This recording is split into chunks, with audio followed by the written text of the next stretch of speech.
Un tad, kad tas lielais brīnums ir noticis, kad ir iestājusies sievietēs šī grūtniecība, tad cik liela nozīme ir arī regulārai sava ginekologa ārsta apmeklējumiem un arī šai sonogrāfijai? Grūtniecība tiek novērots pēc noteiktas, valstī noteiktas schēmas. Es runāju tā, kā ierēdnis apmēram, bet, saprotams, katrs gadījums ir individuāls. Un šeit arī valsts apmaksā grūtniecības novērošanas pakalpojumus. Tā ir patiešām visu mūsu interesi, lai visas grūtnieces laicīgi, saulaicīgi grieztos pie ginekologa.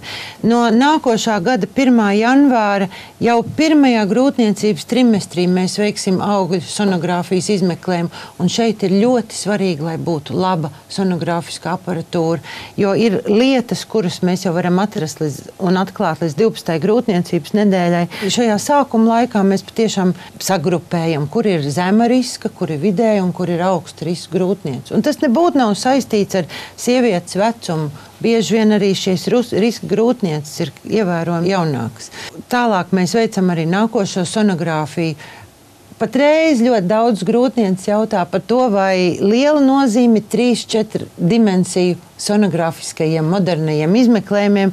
Man jāsaka, jā, ir situācijas, ka tas pat tiešām palīdz noskaidrot, precizēt, ja ir kāda doma par iedzimtu augļu patoloģiju. Man liekas, pats galvenais tas, ka mēs lieku reizi pārliecinamies par to, ka bērniņš pareizi aug, harmoniski aug un būs vesels. Un tas, man liekas, ģimenei pats svarīgākais – sagaidīt un dzemdēt veselu bērnu. Tā kā patiešām ir jādomā par to, kas mums ir dots no dabas, jo galu galā šī pasaule turpinās caur sievietēm. Man liekas, tas lielākais spēks, un šeit nav puses, tomēr lielākā spēka daļa ir sievietēs. Jo ja mēs nebūtu, un ja mēs nebūtu vesels, tad laikam mēs šodien neskatītos televizoru, un šeit nebūtu neviena.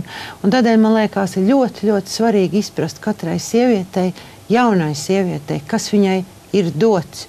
Tas ir tas reproduktīvais potenciāls, ja spēja iznēsāt bērniņu. Katrai no mums ir spēja iznēsāt arī veselu bērnu. Un tāpēc vajag iedomāties sev par tiešām pilntiesīgu šīs pasaules sastāvdaļu un saudzēt, kas mums ir iedots no dabas, nebojāt, ļaunprātīgi un arī pārāk ilgi negaidīt, jo visskaistākais bērnu radīšanas laiks tomēr ir līdz 30 gadiem. Man liekas, tas ir jāizmanto. Saņēmām tik daudz labus padomus un ieteikumus no ārstiem par to, kā parūpēties par sievietes un vīriešu veselību. Bet kā jūs, kā farmaceits, ieteiktu, kādas metodas vai ieteikumus, lai parūpētos tad par sievietes un vīriešu veselību? Dzīvot veselīgi. Jā, tas būtu pirmais. Es domāju, pašiem sakot līdzi sev, dzīvot, kā jau doktori teica, dzīvot vienkāršāk. Un tur nesarežģīt ar pasaules tur visādām lietām. Un, jā, ja aptiekā ienāk cilvēks un vēlās ieņemt bērniņu, bet viņiem kaut kādas nav sanācis šī gada laikā un jau pagājis krietnāks laiks, bet varbūt tā viņa sadarība un tā viņa mīlestība ir ļoti liela, tad jā, kā mēs varam palīdzēt, bet mēs neārstējam, mēs tikai tiešām sniedzam tādu soli palīdzībā, kad ir visādi vitamīnu kompleksi, kas varbūt tur palīdz normalizēt sieviešu hormonālo līmeni un arī palīdz vīriešiem tieši seksuālajā dzīvē tieši to spermatozoīdu aktivitāti. Un tas ir tikai tāds mazs solīts viņa palīdzībā, bet es domāju, tur vairāk ir tiešām pašiem jādzīvo sev un šeit un tagad. Tas ir nozīmē dabā, dzīvosim šeit. Mēs arī ar jums jau iepriekš esam daudz runājuši par to, ka ir svarīgi stiprināt savu veselību, uzņemot dažādus arī citus vitamīnu komplementus, kas varētu nostiprināt šo cilvēka veselību. Tā saucamās saulēcīgās rūpes par veselību. Tas ir sāksim jau no mazotnes. Tas ir visi tie vitamīni, kas ir pieejams mums jau dabā, visi burkāni, kāposti un kartupeļi. Un tad augot uz lielākiem, protams, ne visu mēs varam mūsu organismu saražo pašiem, tad mēs varam arī vēl papildus ņemt kaut ko no aptiekas plauktiem. Tas varētu būt, piemēram, D vitamīns, un tas varētu būt K vitamīns, kas ir taukos šķīstošie vitamīni. Un tad arī vajadzētu vēl izvērtēt to vecumu grupas, kad mazāki tad ir šie aktīvie un tad ir šie seniori, kad arī ne visiem vienādā veidā uzsūcās šie vitamīni un nevienādi arī viņi strādās uz to mūsu organismu. Un es domāju, ka ir pienācis laiks doties pie jums uz Latvijas aptiekas aptieku, palūkoties uz jūsu ieteikumiem. Par cik šajā augstajā zīmīgajā laikā ir sāsinājusies saslimstība ar augšējiem elpceļiem, īpaši klepu, šoreiz devāmies uz sarunu ārpus Latvijas aptiekas. Pie ilgstošas klepus viennozīmīgi ir krēpas vairāk vai mazāk. Pieaugušie šīs krēpas labāk var atkrēpot, bet bērniem viņi nemāk viņas atkrēpot. Pēdiatri iesaka, ka labākais veids, kā risināt šo problēmu bērniem, ir inhalācijas. Taholikvīns ir no mukolītiskās grupas. Pielietojums ir pie elpceļu un plaušu saslimšanām, kam ir izteikts klepus ar atkrēpošanas nozīmi. Ja? Tātad, lai cilvēks varētu atkrēpoties un šķidrina gļotas, taholikvīnu var lietot tikai inhalācijās ar nebulaizeru, tieši ar Omrona aparātu. Nekādā gadījumā ar citiem elpošanas aparātiem, tvaika katliem tikai ar nebulaizeru. Ja? Tātad ir bērniem pieejams, šeit ir mazāka maska, un pieaugušiem ir aparāts ar lielāku masku. Tātad nebulaizers Omrona mēs ieliejam jau gatavu devu, kas ir 5 ml, noplēšam un ieliejam šī aparātiņā iekšā. Un šī deva ir domāta uz 40 minūtēm apmēram.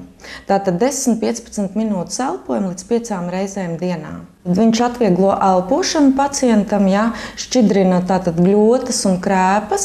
Pacientam ir vieglāk atklapoties un arī, protams, degunam paliek vieglāk un pēc inhalācijas ieelpošanas pacientam ir daudz vieglāk elpot. Un kā arī viņi var kombinēt ar citiem medikamentiem, gan kā ar antibiotikām, gan arī astmātiskie līdzekļi. Taholikvīns būtu ieteicams maziem bērniem, arī lielākiem pusauģiem, kam sākās šie pirmie simptomi, klepus, iesnas.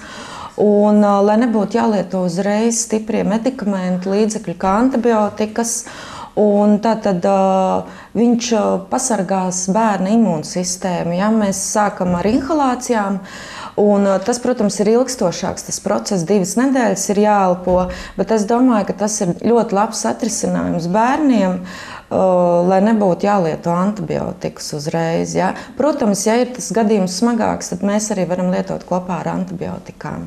Lai noskaidrotu inhalāciju efektivitāti, ieklausīsimies arī vecāku viedoklī.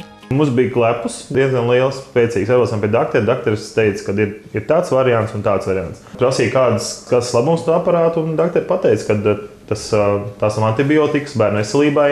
Tas neiet caur gremošanu nekā, tas pat aizno iet iekšā, var teikt. To uzreiz viņš sēlpojās. Un tādā veidā. Un tad mēs paprovējām, un mēs esam pie tā ir palikuši, ka tas ir pats labākais par ir īstenībā bērniem. Cik es pats zinu stāstu, tur 3-4 dienas antibiotikas lietot, tad bērns izceļojās, bet viņš sagrauja imūnsistēmu tās antibiotikas. Šis preparāts jau tad diezgan ilgāk, ir tur 2 nedēļas, 3, bet tas ir labāk viņu veselībai. Šodien mūsu sadarbības partnera medicīnas žurnāla 36,6 3 mēnešu abonementu pasniedzām Tatjanai, lai ikdienas smeltos labus padomus savas un savas ģimenes veselības stiprināšanai. Paldies, ka bijāt kopā ar mums! Vēlēšu jums, lai ikvienā mājā ir mīlestības, sirsnības un gaišuma pilna Ziemassvētki. Paldies, ka bijāt kopā ar mums un uz tikšanos jau nākamsestdien!